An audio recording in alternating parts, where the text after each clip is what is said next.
Muy buenas tardes, compañeros, o buenas noches, un gusto saludarlos. No sé si se me escucha. Buenas noches, Lick. Sí, sí.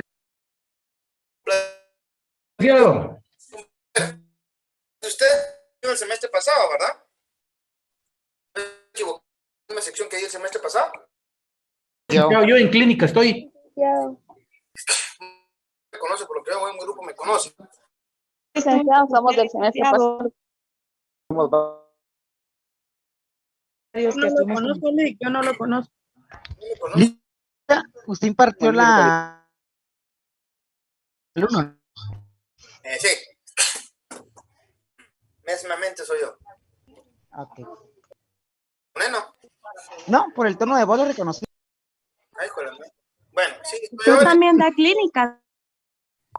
Daba. Ya el otro semestre creo que ya no va a seguir dando. Ah, ok, gracias. Muy excelente, Lick, por cierto. Gracias, muy amigo. Bueno. Vamos a empezar a platicar un poquito. Ya conocen cómo trabajo, ya saben que uso un material, ya saben que me gusta la lectura y que voy explicando.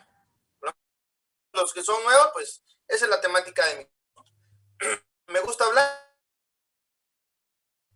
Okay. El semestre pasado con ustedes, puedo decir que casi completé el contenido pero no nos dio tiempo para ver lo que era la prueba. Recordaremos que tuvimos algunas situaciones que no tener clase normal.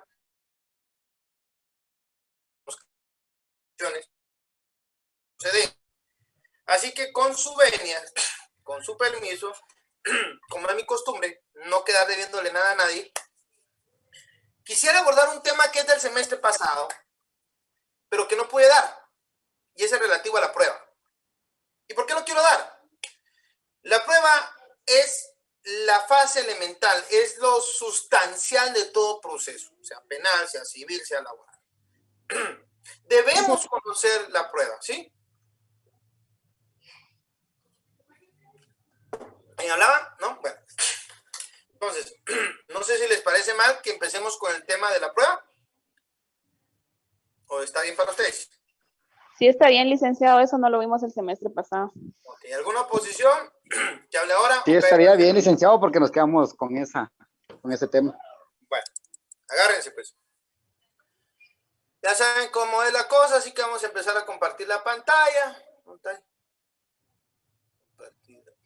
¿No estoy compartiendo ahí? Sí, licenciado. No, licenciado, no sé. Bueno. No estoy compartiendo. Sí, Lick, sí se ve. Ya se mira, licenciado. Ya se ve, ok. Vamos a aumentar un poquito acá. Y vamos a empezar a analizar un poco la prueba. Yo calculo que en una semana y media, ay Dios, la tengo ya, por lo menos es mi intención, terminada. Quiero que le pongamos atención, vamos a tener nuestro código procesal civil a la mano, que vamos a leer algunos artículos. Créanme, a mí no, yo nunca vi la prueba en lo que fue el curso procesal civil, no había tiempo, aunque no niego que tuve muy buenos catedráticos, pero las cuestiones de la universidad como siempre. Entonces yo sí quiero tratar de terminar este tema y vamos a empezar con un concepto de prueba. Por favor, ¿quién me empieza a leer la prueba? Couture. Ay, me pasé. ¿Quién me lo lee? ¿Lo ven ahí? Buenas noches, licenciado. Con gusto yo le asisto. Concepto. Couture define la prueba en un sentido procesal y en un medio de verificación de las proposiciones que los litigantes formulan en juicio. Probar es tratar de convencer al juez de la existencia o inexistencia de los datos procesales que han de servir de fundamento a su decisión. ¿Sigamos? La prueba es la demostración judicial por los medios que establece la ley de la verdad de un hecho controvertido del cual depende el derecho que se pretende. En el proceso, las partes que intervienen afirman la existencia, la modificación o la extinción de ciertos hechos, cuya alegación fundamenta la posición de tales sujetos procesales. Mantienen, pero no es suficiente únicamente alegarlos, sino es menester probarlos. cuando vimos el semestre pasado, vimos lo que era la acción, la pretensión. Pero si yo acciono, es porque deseo algo.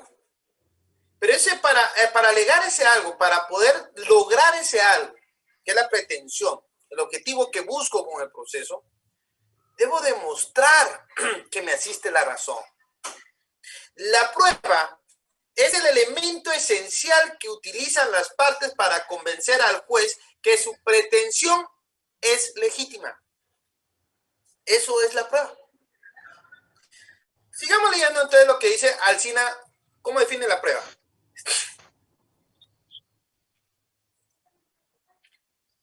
Por favor. Alsina la define como la comprobación judicial por los modos que la ley establece de la verdad de un hecho controvertido, de cuál depende el derecho que se pretende. Carneluti indica que prueba es una comprobación de la verdad de una proposición. Ok. Vean qué interesante estas posturas. En principio, la comprobación judicial por los modos que la ley establece. Es decir, la prueba tiene que estar regulada. ¿Ya? Es lo primero. ¿Ya? Carneluti indica que la prueba es una comprobación de la verdad de una proposición.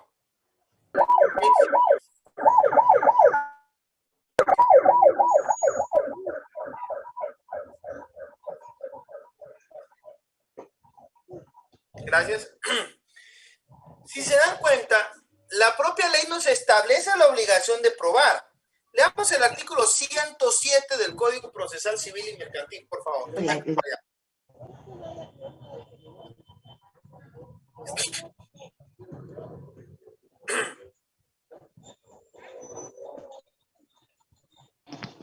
Artículo 107. Documentos esenciales. El actor deberá acompañar a su demanda los documentos en que se funde su derecho. Si no los tuviere a su disposición, los mencionará con la individualidad posible, expresando lo que de ello resulte, y designará el archivo, oficina pública o lugar donde se encuentren los originales. En pocas palabras, si se dan cuenta, desde aquí empezamos a tener en cuenta de que del momento en que nosotros presentamos nuestra acción en la que va incluida nuestra pretensión, debemos ir acompañando los elementos, los documentos esenciales para probarlo. ¿Ok? Objeto de la prueba. Si tienen dudas o quieren hacer algún comentario, por favor, le entran con confianza. Ya saben que conmigo es la libertad que hay. Objeto de la prueba.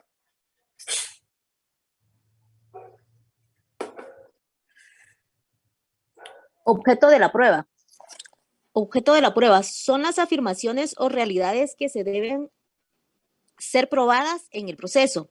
El tema objeto de la prueba busca una respuesta para la pregunta: ¿qué se prueba?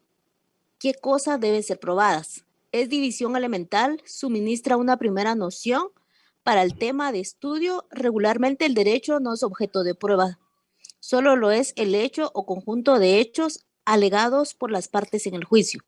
Nuestros códigos han distinguido los juicios de hecho de los de puro derecho. Los primeros dan lugar a prueba, los segundos no. Agotada la etapa de sustanciación, directamente se cita para sentencia. La prueba. Bueno, fíjense pues. ¿Qué debo probar? Señores, señora juez, ante ustedes me presento porque deseo demandar al señor José Luis de los Palotes porque no ha cumplido con pagarme el arrendamiento al que se comprometió. Encima, pues, deseo mejor desalojarlo porque él, pues, tampoco pretende pagar y le presento una demanda de rentas atrasadas, de desalojo y rentas atrasadas. ¡Ah, perfecto! Voy a demostrar acá, fíjense con lo que le voy a explicar, primero, ciertos hechos. El primer hecho que yo tengo que demostrar es que en efecto yo soy el dueño del lugar. Miren, eso es derecho. No. Eso es un hecho que debe probarse. Se prueba porque yo estoy asumiendo que de hecho yo tengo el derecho. Qué raro suena, pero así es. Yo no puedo asumir, ¿verdad? Yo no puedo venir y decir, miren, yo lo saco porque a mí se me antoja porque esa es mi casa. Perfecto, pruébeme que es su casa primero. Presento el documento respectivo, demostrando mi derecho. También tengo que demostrar que él firmó un contrato de arrendamiento o que hay una relación contractual de arrendamiento entre don José Luis de los Palotes y mi persona. Ese es un hecho. ¿Ya? ¿Cómo lo puedo probar? Bueno, puedo presentar el propio contrato si lo tengo. Ah, no tengo contrato. Bueno, entonces presentemos testigos. ¿Ya? Veamos qué nos da la ley para poder probar. Eso es lo que hay que probar, los hechos. ¿Ya? Cuando hablamos de derecho, no es directamente que cuestiones, como le dije, por ejemplo, es que ella tiene derecho a que le den alimentos. No, no. Hay ciertas circunstancias que se demuestran. ¿Ya? Hay ciertas situaciones que deben ser demostradas. Cuando hablamos de juicios de derecho, hablamos cuando se discuten ciertas situaciones que, por ejemplo, pueden ser procesales, por dar un ejemplo. ¿Qué tenía derecho a ser notificado, no se notificó, aunque eso sería de hecho? O alguna cuestión más directamente de un derecho como el derecho, déjeme pensar, en lo que se discuten en los incidentes. ¿Se acuerdan? Que son de derecho. Tenía derecho a considerar, o él considera que se violentó el derecho porque se omitió o no se tomar en cuenta alguna consideración que él dijo. Es una cuestión de derecho. Eso no se prueba, porque ya está dentro de lo que establece la norma, ¿ya? Si yo no observé la norma, lo que establece la ley, me pueden presentar un proceso por violación de derecho. A eso se refiere. En términos generales, cuando hablamos de los procesos declarativos, donde se va a declarar y conocer o reconocer un derecho, por lo regular siempre hay hechos que se tienen que demostrar. Son los hechos en sí lo que se tienen que demostrar. Hechos como, por ejemplo, en alimentos. Bueno, es un hecho que tiene que demostrarse que yo soy padre del niño. Ay, ¿cómo lo demuestran? Bueno, aquí está el certificado de nacimiento. Él lo reconoció. Ese es un hecho que tiene que demostrarse. Porque si no se demuestra ese hecho, no se puede establecer el derecho.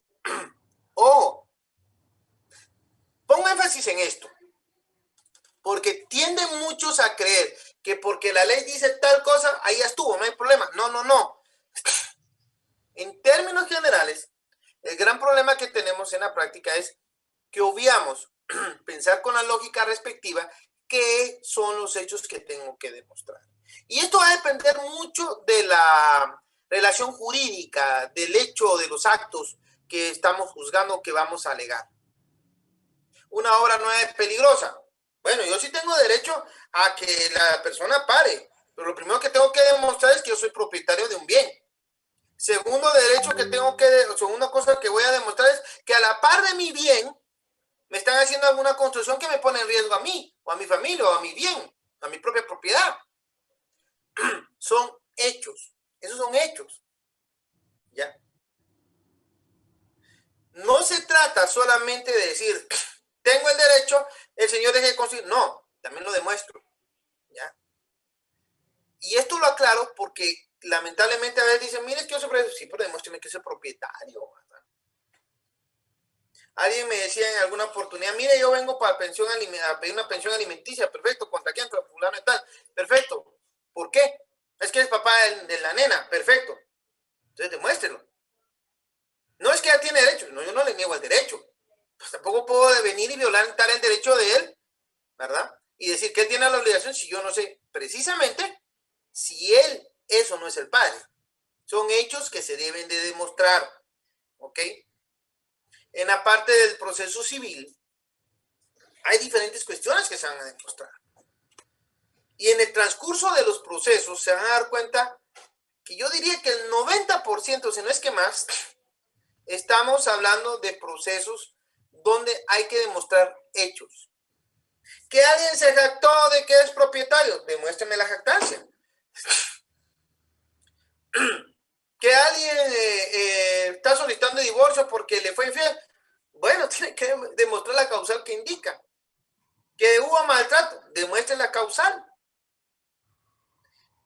son hechos. ¿Ok? La prueba del derecho. Sigamos leyendo, por favor. No, si tienen dudas, me lo platican. Con confianza, por favor. La prueba del derecho. Existe un estrecho vínculo entre la regla general que el derecho no se prueba y el principio general que consagra la presunción de su conocimiento. No tendrá sentido la prueba de derecho en un sistema en el cual éste se supone conocido. El conocimiento, se ha dicho, trae la obligatoriedad de la aplicación de la norma. Según enseña Couture, hay varios casos en que se producen excepciones, como sucede cuando existe una ley discutida y controvertida en cuyo supuesto hay que probarla. Otra excepción es cuando la costumbre es fuente de derecho. Es estos casos en que la costumbre es fuente de derecho. Si esta fuere discutida y controvertida, habría de ser objeto prueba. Pero también en estos casos debe tenerse presente que a la falta de prueba suministrada, el juez puede hacer la investigación respectiva por sus propios medios, por lo que el más que una carga de la prueba habría un interés de la prueba. Una tercera excepción al principio de que el derecho no es sujeto de prueba es la que se refiere a derecho extranjero, artículo 35 de la Ley del Organismo Judicial. Se presume conocida con arreglo al principio ya enunciado tan solo la ley nacional y con la relación a todos los habitantes del país, pero ninguna regla presume conocido el derecho extranjero. Aclaremos esto. Vamos a ver. Existe, vamos a apagar los demás micrófonos. Desde aquí hasta la punta de mi pie. Gracias. O sea, chicos, chinita, los tres son mis favoritos. Jesús, no puedo ayudar. No sé quién tiene el micrófono encendido. Ya que tiene el micrófono encendido. Es el knockout que más he disfrutado. Porque siento que me escucharon. Jacqueline Núñez.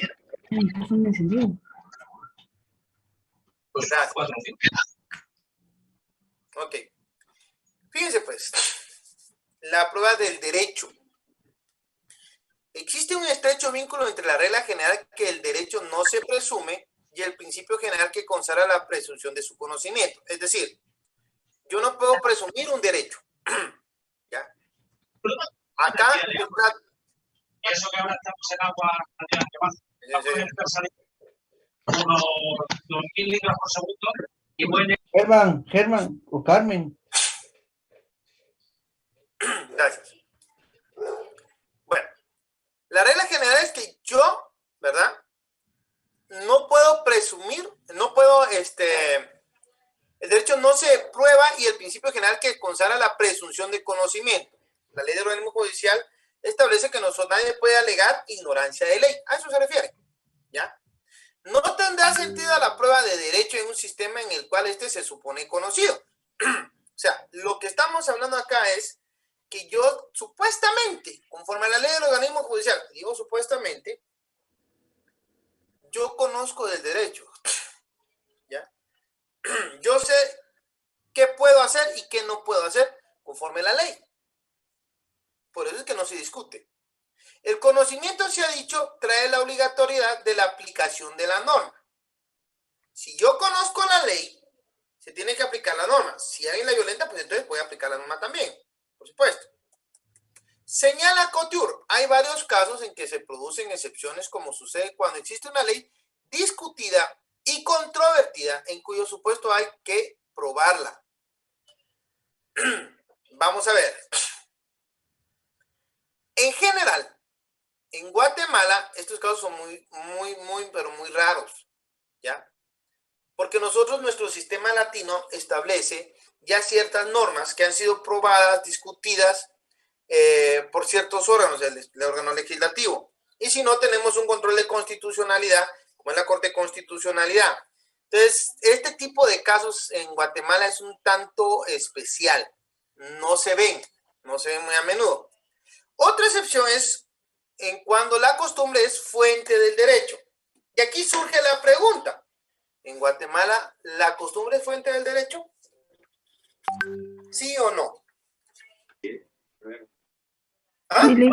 Sí, licenciado. Deme en el Sí, fundamento licenciado. que la costumbre es fuente de derecho.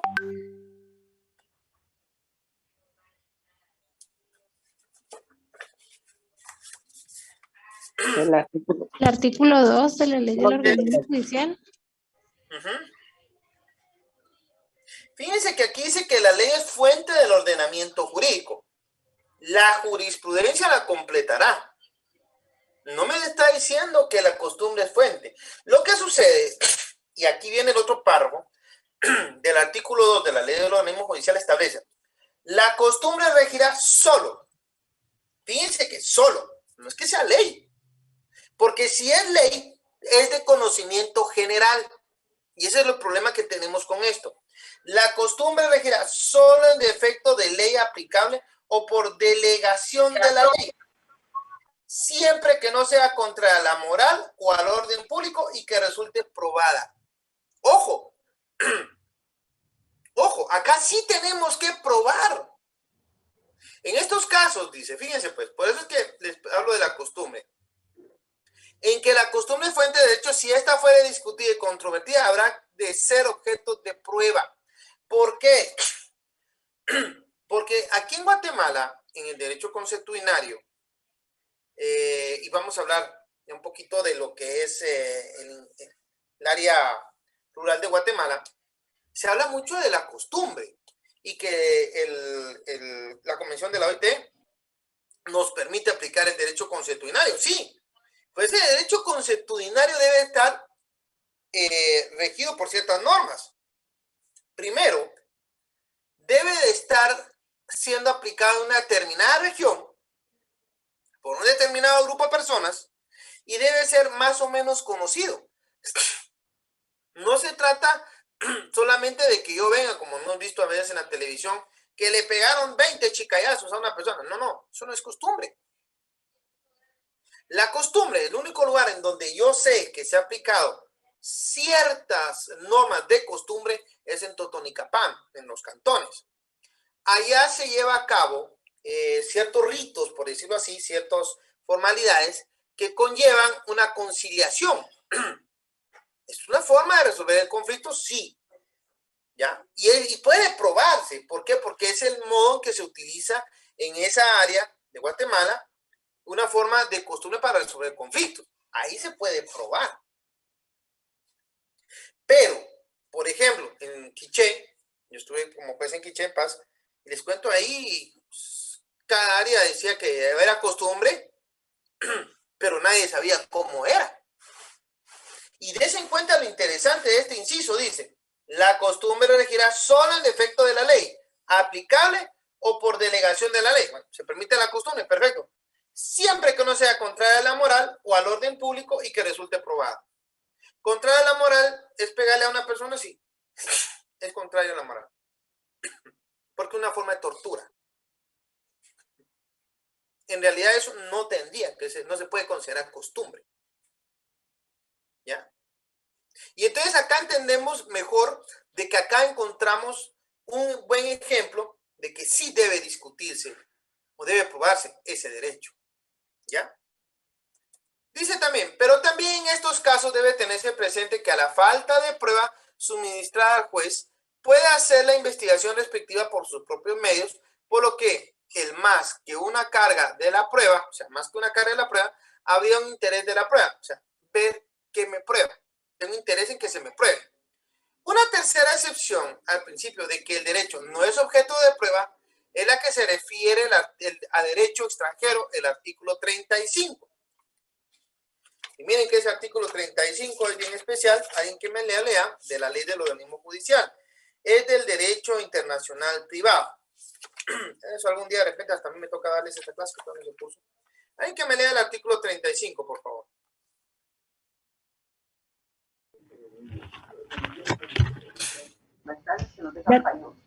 Artículo 35 del derecho extranjero.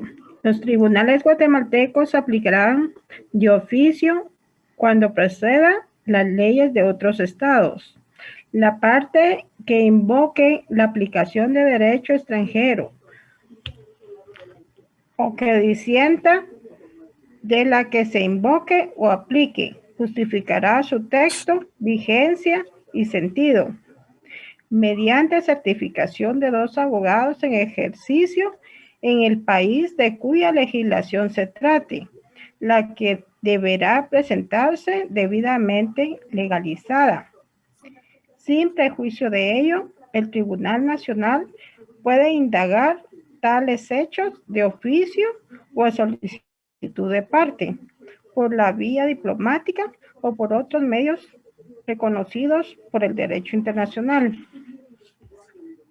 Bueno, vemos una cosa. Yo quiero que se me aplique una norma que no es vigente en Guatemala. Se va a aplicar siempre y cuando se pruebe. Fíjense, porque se presume que se conoce el derecho nacional. Eso está en la ley del organismo judicial. Pero no tengo ninguna norma que me diga que se presume conocido el derecho extranjero. A mí no me pueden decir, ¿usted conoce las leyes de Estados Unidos? No, yo no las conozco. Yo estoy en Guatemala, vivo en Guatemala y aquí estoy en este momento. No tengo por qué conocer el derecho extranjero de Estados Unidos. Menos de que en un estado se aplica la pena de muerte por X razón. ¿Qué sé yo? No. Ahí se tendría que probar. Y eso es una excepción establecida en la propia ley del organismo judicial, en el artículo 35. Y esto se trata de derecho internacional privado. Es decir, yo quiero que se me aplique una norma de derecho internacional privado, y cuando hablo de derecho internacional privado, tenemos que entender por él mismo que este se da o trata de buscar qué ley se debe aplicar a un caso concreto cuando hay conflictos de 2 estados o de 2 leyes de estados. Es decir, por ejemplo, se puede aplicar la ley de Estados Unidos o la ley de Guatemala. ¿Cuál es la que se aplica?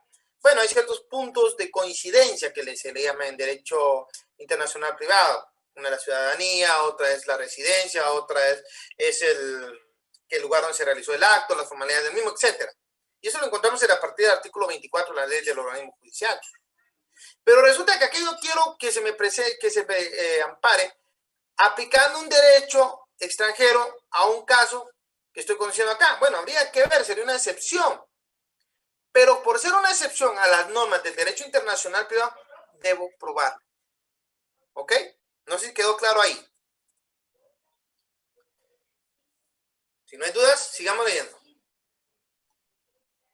Pero el problema fundamental es el referente a la prueba de los hechos. Los hechos sobre los que versa la demanda son los hechos que se contravierten, por lo que es natural que los aceptados por las partes estén fuera de prueba. La doctrina llama admisión a la circunstancia de no impugnar las proposiciones del adversario.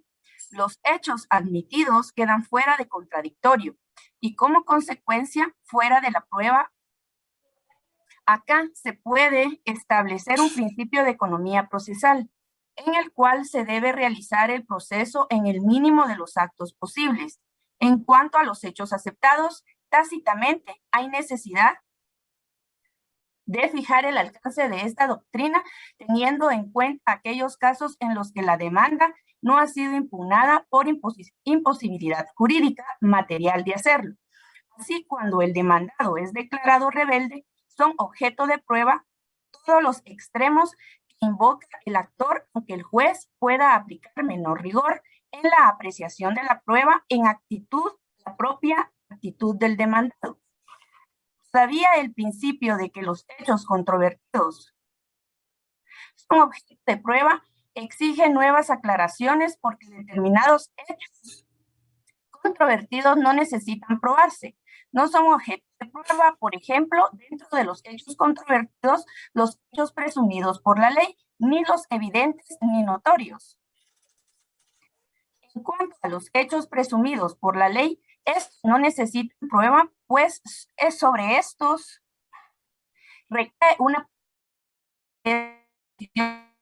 acerca del hecho. Y se dice que es relativa. Si no admite prueba en contrario, se dice que es absoluta. Así Couture establece que no es necesario probar que el demandado conocía cuáles eran sus obligaciones jurídicas, porque todo el sistema de derecho parte de la presunción del conocimiento de la ley.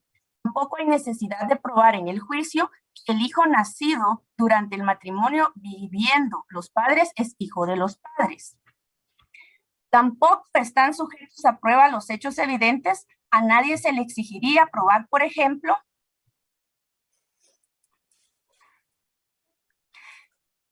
el hecho de que hayan llegado primero ante su sentido los efectos de luz que los efectos del sonido, que la luz del día favorece la visión de las cosas y la oscuridad la dificulta. En estos casos, la mentalidad del juez suple la actividad probatoria de las partes y puede considerarse innecesaria toda tentativa de prueba que tienda a demostrar un hecho que surge de la experiencia del juez o magistrado.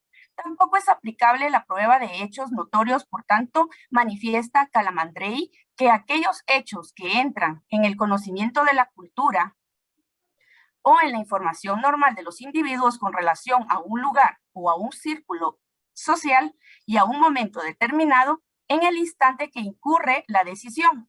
Pero con respecto a estos, debe aclararse que no se aplica la excepción. Ay, me perdí. Cuando se refiere a aquellos casos en que la ley exige la notoriedad como elemento determinante del derecho, como sucede en la legislación civil guatemalteca, artículo 223, posesión notoria de Estado. En cuanto a los hechos normales, la tesis de lo evidente no se necesita prueba ha tenido una extensión. La doctrina como la jurisprudencia aceptan que a falta de prueba, los hechos deben suponerse conforme a la normal y regular en la ocurrencia de las cosas. Frecuentemente los tribunales suplen las faltas de prueba de las partes admitiendo que los hechos deben haber ocurrido como sucede naturalmente en la vida y no de forma extravagante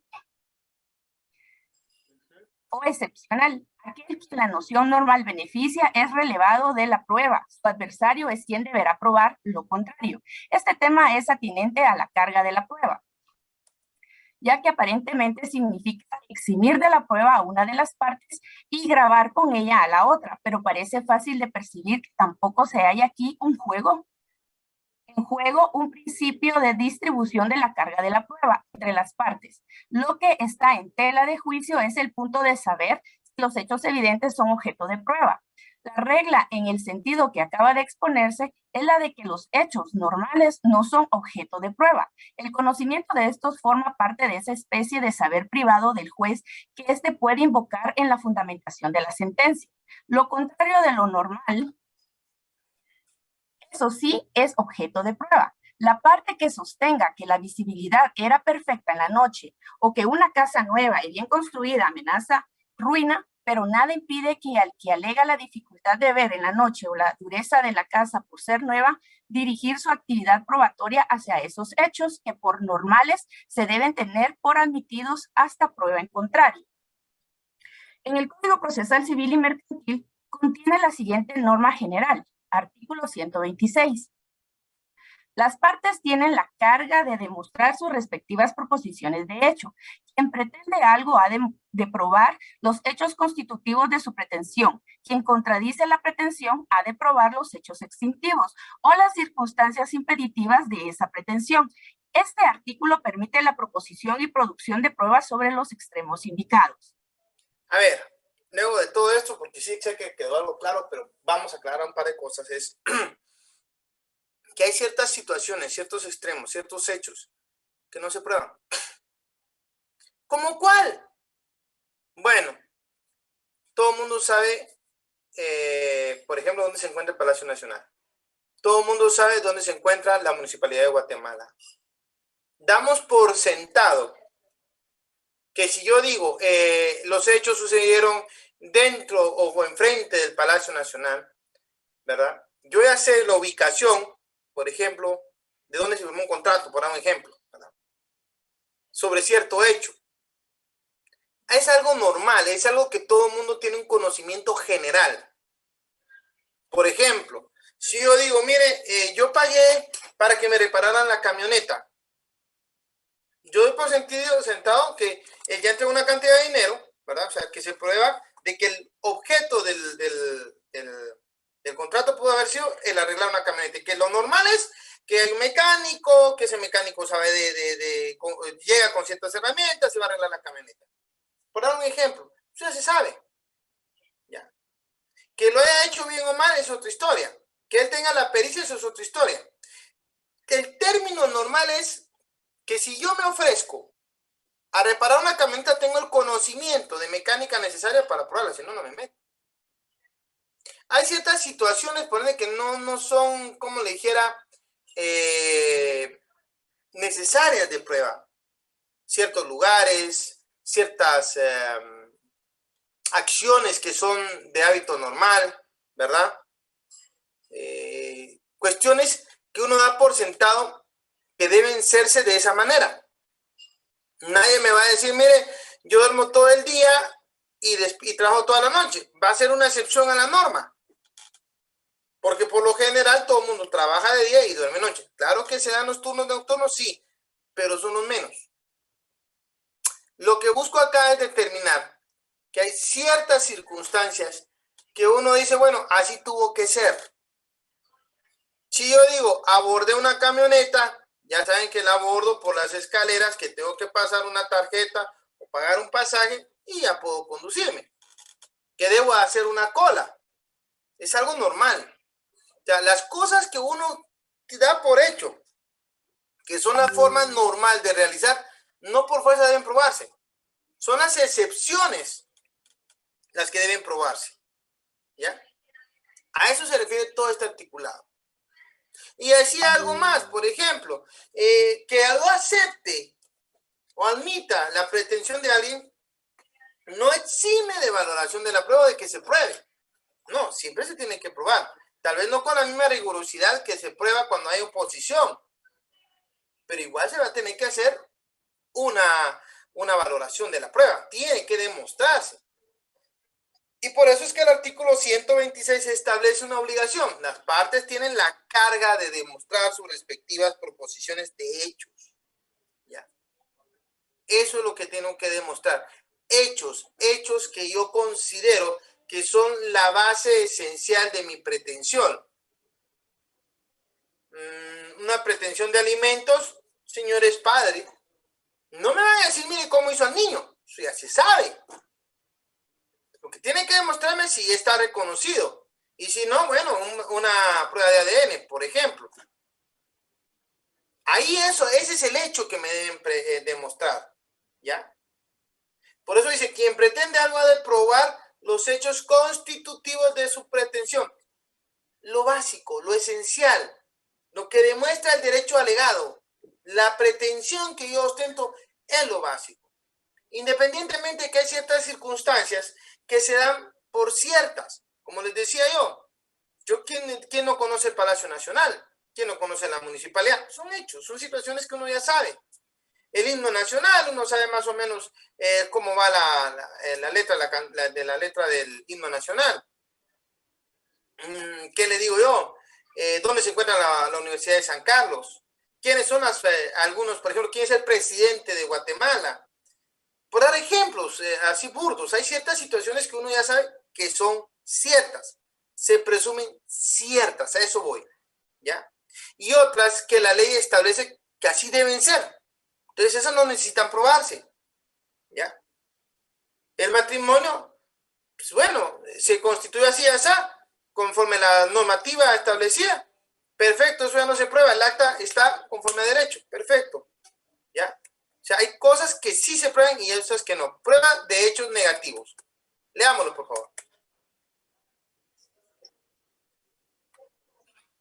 En cuanto a este punto, hay que hacer la diferenciación sobre que no es lo mismo la negativa de un hecho que un hecho negativo. El hecho negativo sí necesita prueba. Esto ocurre, por ejemplo, cuando se alega la omisión o la inexistencia de un hecho como fundamento de una acción o de una excepción, porque en la omisión, en la realidad, se afirma la inejecución de una prestación debida y en la inexistencia se afirma la ausencia de un hecho constitutivo o la falta de un requisito esencial en el mismo. En la simple negativa de un hecho, el que se niega sí está relevado de prueba, aunque no dice Alsina, la prudencia le aconseje producirla para desvirtuar la rendida por el actor. La negativa de la acción o en la excepción puede ser de derecho, de cualidad o de hecho. Ojo con esto, empecemos con lo básico. Hay dos cosas. Primero, en cuanto a este punto hay que hacer diferenciación sobre que no es lo mismo la negativa de un hecho. Yo no tuve nada que ver. De un hecho que un hecho negativo. ¿Ya? El hecho negativo sí necesita prueba. ¿Qué es un hecho negativo? Fíjese, pues, ocurre, por ejemplo, cuando se alega la omisión o la inexistencia de un hecho. La entrega de un vehículo. Ya le pagué, pero no me entregó el vehículo. ¿Ya? Omitió entregarme el vehículo. Eso es un hecho. Como fundamento de una acción o de una excepción. Porque en la omisión en la realidad se afirma la inejecución de una prestación debida y la inexistencia se afirma la ausencia. Es decir, si yo vengo y pagué por un vehículo y no me lo entregaron, ¿verdad?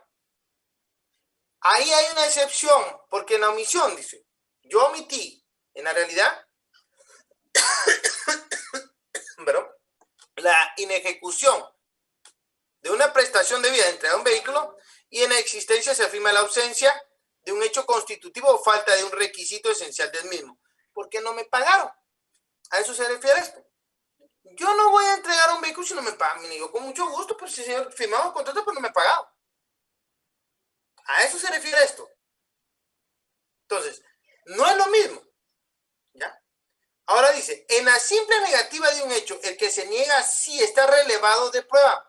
Aunque dice Alsina, lo prudente le aconseje producirla para desvirtuar la rendida por el actor. La negativa de la acción o en la excepción puede ser de derecho, de cualidad o de hecho. Y veamos eso. ¿Qué es la negativa de derecho? Por favor, sigamos leyendo. La negativa de derecho se da cuando se alega que determinada cosa no corresponde con las normas legales, como sucede cuando se sostiene que una persona no puede ejecutar determinado acto por impedírselo la ley. Así, la compra por el mandatario de los bienes que está encargado de vender por cuenta de su comitente, en estos casos basta invocar el precepto legal que corresponda. La negativa Esto no se lo permite. Fíjense acá, aquí lo que está diciendo es que el derecho no lo permite, ¿ya? De eso se trata. Si yo, por eso dice, así la compra por el mandatario de los bienes que está encargado de vender por cuenta de su comitente, del que lo comisionó. En estos casos basta invocar el precepto legal. Si yo, como mandatario, vendo un bien del cual no estoy encargado de vender, ahí por derecho no puedo realizarlo. Y basta con invocar que él no tiene la capacidad legal. La negativa de la cualidad. Sigamos. Se da cuando se niega a una persona una cualidad determinada, si es de las que todos tienen naturalmente, como la capacidad.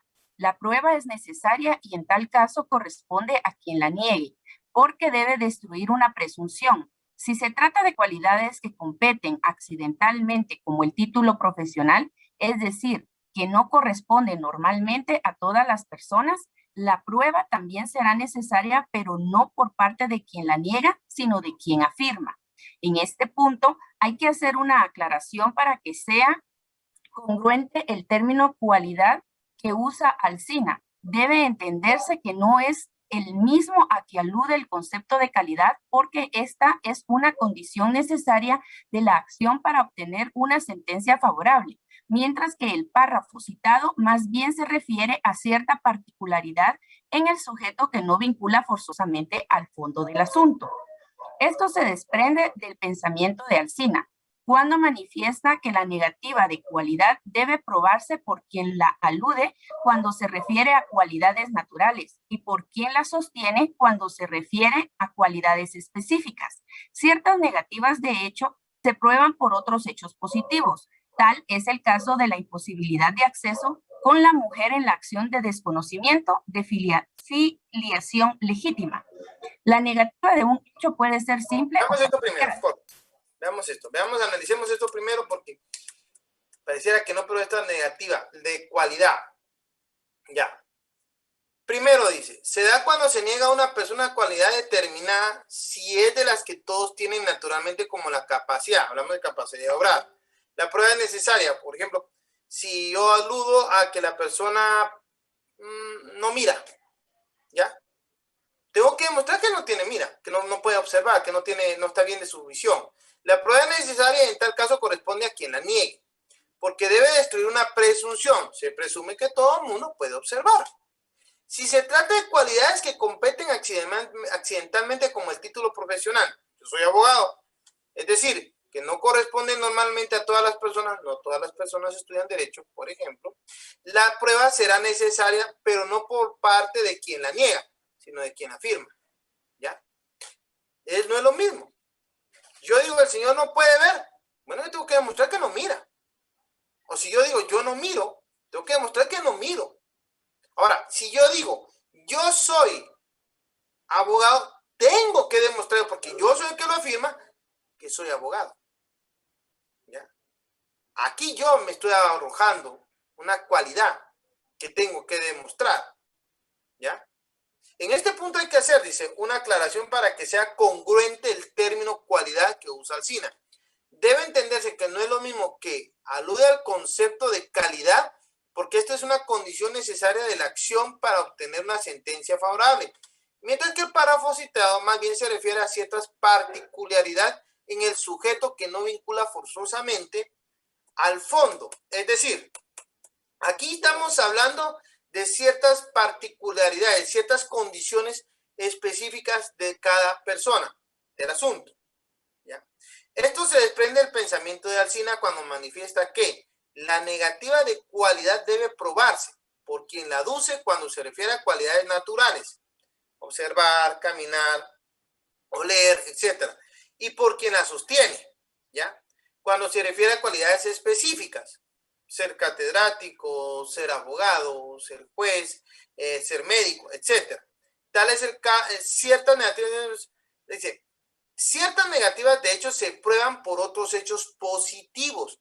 Tal es el caso de la imposibilidad de acceso de la mujer en acción de desconocimiento de filiación legítima.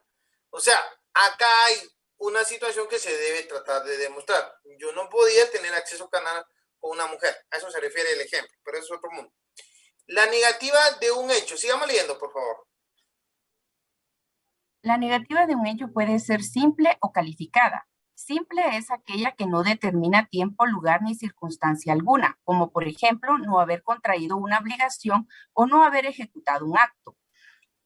Es lo que ocurre, dice Alsina, cuando el demandado niega el hecho constitutivo afirmado por el actor, no puede probarse por el que niega y le basta con su negativa porque el hecho no se presume. En la negativa calificada, la negación importa una afirmativa, por ejemplo, cuando se alega que no se renunció o no se contrajo espontáneamente la obligación porque se afirma implícitamente un hecho, la violencia, el dolo, el error. Es lo que ocurre cuando el demandado se excepciona alegando un hecho impeditivo, modificativo o extintivo. Ojo, aquí sí se prueba. Eso es lo que está hablando. Por eso dice, cuando el demandado niega el hecho constitutivo afirmado por el actor, no puede probarse por el que niega. Y le basta con su negativa porque el hecho no se presume. No se presume, cierto. A eso se está hablando. Esa es la negativa simple. En la negativa calificada, la persona alega que hubo violencia, dolo, error. Eso sí se tiene que probar. ¿Ok? Prueba que no puede rendirse. Solo leamos eso para no... Por favor. Prueba que no puede recibirse. Oh, perdón, continúa tú, no hay pena.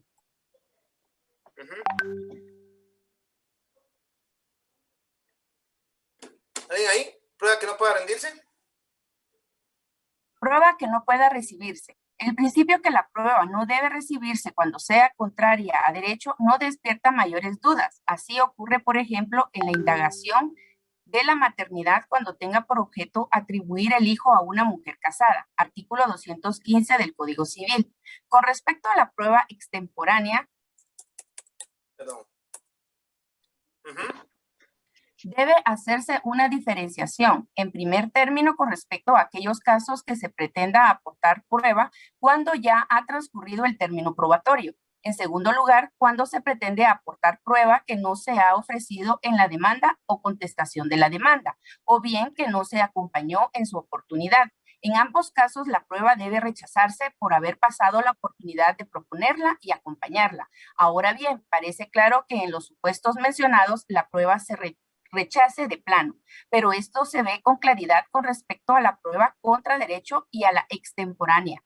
No puede perfilarse con mucha precisión al referir a la prueba impertinente. En la práctica es corriente que se mande recibir prueba que no tiene relación con el asunto y en algunos casos hasta llega a admitirse prueba que por su naturaleza no es conducente para probar el extremo respectivo. Claro. Las fases de la prueba son la proposición, el ofrecimiento, la valoración y el diligenciamiento. Eso lo vamos a ver más adelante. Es una fase de una prueba.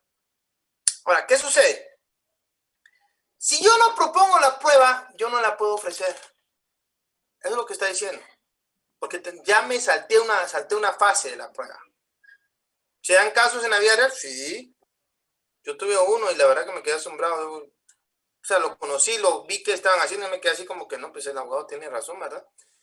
Porque una jueza, pues dijo, no, simple y sencillamente le aceptó la prueba a una parte que no la propuso en el ofrecimiento y no podía. Nunca la propuso, no llegó a una fase, no la propuso en el momento o procesal oportuno, no podía ofrecerla posteriormente, no había prueba.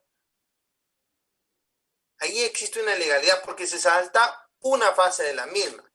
Otra cosa sucede cuando, por ejemplo, estoy en la fase de ofrecimiento de la prueba y terminó la fase del ofrecimiento de la prueba y cuando ya estoy en la fase de valoración, me ofrecen la prueba. No puedo recibirla. No puedo tomarla en cuenta porque la prueba ya pasó. Ya precluyó su derecho y su momento procesal. Eso sí me acuerdo que lo vimos el semestre pasado. La preclusión procesal. La pérdida de ese derecho por el transcurso del tiempo. A eso se refiere. Y luego la prueba pertinente. Bueno, la prueba pertinente es aquella que se dirige a probar un hecho controvertido. Y la impertinente es la que no me prueba nada del hecho controvertido. Por ejemplo, yo estoy alegando de que el señor fulano de tal es padre del niño tal y ofrezco como prueba, pues, ¿qué les digo? Déjenme paranearla.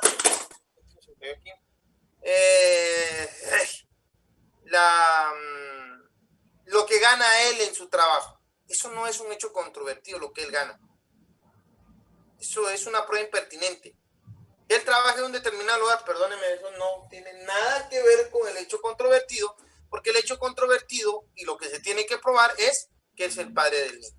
¿Ok? Entonces, así es como se va trabajando más o menos la prueba. Yo les voy a mandar este material, no se preocupen, se los voy a mandar al grupo, como siempre. Aquí vamos en la página, ¿qué? ¿En qué página vamos, chicos? Porque si no, después... Aquí está arriba, me quedamos. 149, aquí lo voy a dejar por hoy. Seguimos el día viernes. Por favor, lean este documento, yo se los voy a mandar al rato. Léanlo.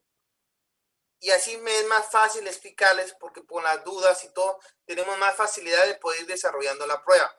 Recuerden, la parte toral de todo proceso es la prueba.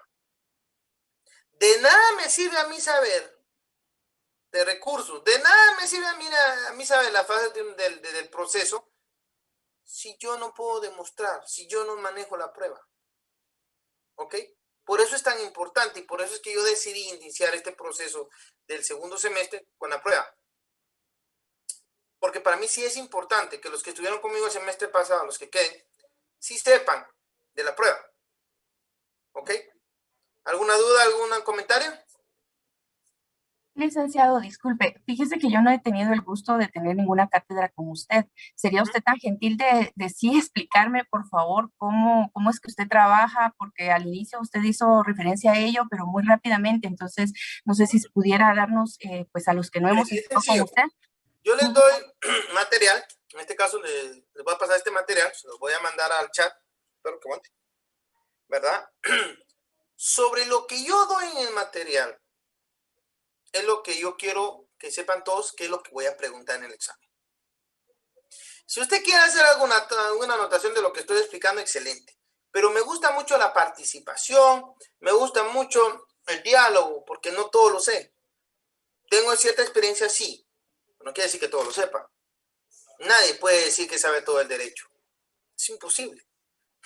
Ya cuando uno llega a cierto nivel, uno dice, puchis, de veras que no sé nada, como decía el filósofo. Y es que es cierto. Entonces, lo que hago yo es que quiero ahorrar tiempo. ¿Cómo? Leemos, vamos analizando lo que está en los material que les doy para irlo explicando. Si ustedes tienen dudas, voy tratando de despejar las dudas, ¿verdad? Y de esa manera trabajo, para que a la hora del proceso de examen, pues todos sepan ya más o menos de qué se trata y sepan qué viene. No hay sorpresas porque uso el material que yo les doy. Básicamente eso. Okay. Si alguien me pregunta, mire, que el listado de la asistencia, miren, con la asistencia yo no me hago muchas bolas. Cuando pueda pasar, lo va a pasar, porque a veces, ahorita me habló el que me ayuda aquí con la auxiliatura del curso, me dice, Lick, se me cayó el de internet, ¿qué puedo hacer? Él es el que se carga de eso, porque si yo me pongo a ver qué listado de asistencia, que a veces no logro lo que quiero. El objetivo es ir explicando. Mi objetivo principal es que ustedes comprendan y entiendan un poquito mejor el derecho. No sé si lo logro conseguir, pero créanme que esa es mi intención. Los que estuvieron conmigo el semestre pasado saben, conmigo no hay sorpresas. Yo les explico, yo pregunto de lo que doy. Si usted estudia lo que yo estoy dando, gana. Si escucha las clases, las va a entender y va a comprender el tema y va a ganar. De ahí pues no tengo mayores sorpresas. Creo que es algo muy sencillo. Doy una hora de clase por términos generales porque respeto que no hay mucho internet, que pues tenemos ciertos problemas hoy, no estamos en área presencial y aún presencialmente pues también les digo, también es cansado.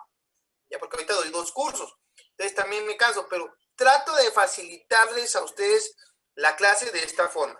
Ya, vamos leyendo, vamos explicando. Es una lectura guiada si usted lo quiere. Voy a poner algunas veces algunos ejemplos. Hay veces que la lectura pues es un poco tediosa, como hoy sí la sentí un poco pesada, pero era necesario. ¿Por qué? Porque de una u otra forma vamos entendiendo ciertas cuestiones o principios de la prueba, que es lo que a mí me interesa. ¿Ya? Porque la prueba es la parte toral. Posteriormente ustedes mismos se van a dar cuenta que vienen preguntas y con mucho gusto discutimos y espero que el semestre nos alcance. Espero haber contestado su pregunta o su duda, mi amiga. Sí, licenciado, muchas gracias. Solo me queda una última. Con respecto al segundo parcial, ¿siempre va a ser sobre 40 puntos? Digamos la ponderación 30, 40, 30 o va a haber alguna modificación? Yo sepa, si no han modificado el reglamento, seguimos igual. ¿Verdad? No me digan, a mí no me han manifestado que hay ninguna modificación. Yo sigo el reglamento. En ese sentido no me hago bola. Me dicen es 30, 30, 40, 40. Y sobre esa línea me voy. ¿Ok? Gracias, licenciado, muy amable. Licenciado, buenas noches. Buenas noches. noches. Helen Nájera. Es un gusto nuevamente recibir entre semana con usted. Gracias, Helen. Solo consultando, ¿el examen de su clase va a venir solo preguntas directas o también van a tener casos? No lo sé. No, ni siquiera me he puesto a pensar en el examen ahorita. ¿Desplazada, dice usted, o examen de qué?